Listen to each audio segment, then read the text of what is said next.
for Saudi now. We're talking about 2 million people in a tiny, tiny space at the same time over a 5-day period.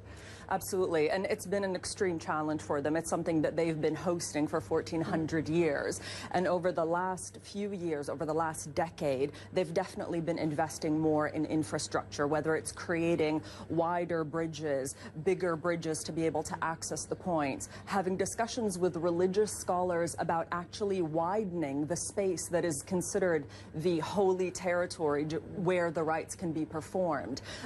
Security personnel are ever present. Tens of thousands of medical people that have been trained, up to 1,000 security cameras covering almost literally every single spot at the Hajj. And as electronic devices become more prevalent, this year, for example, they've introduced the e-bracelet for the pilgrim so that any pilgrim can immediately be scanned and they know who they are, where they're from, where they should be staying, and what kind of medical conditions they can have. So every year they seem to be learning from the previous year, but that many people in that small a space is just bound to be a challenge.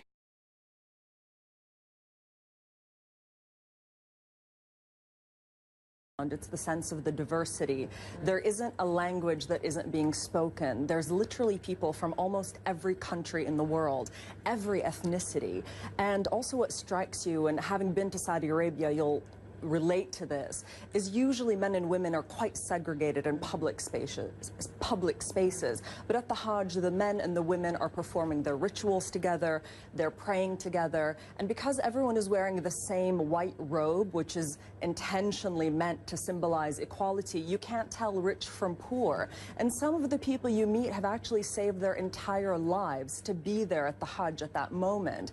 And so as journalists covering the Middle East, and this is something you definitely will be able to relate to, is we often meet people on some of the worst days of their lives, but this was a story where almost everyone you met, you were meeting on the happiest day of their life, and the tears were of tears of joy, especially today. Those pictures our viewers were just seeing from Mount Arafat, that is the spiritual climax, and you do see people really crying for joy, and that for us was quite unusual and something that you can't help but be affected by. How do the Saudi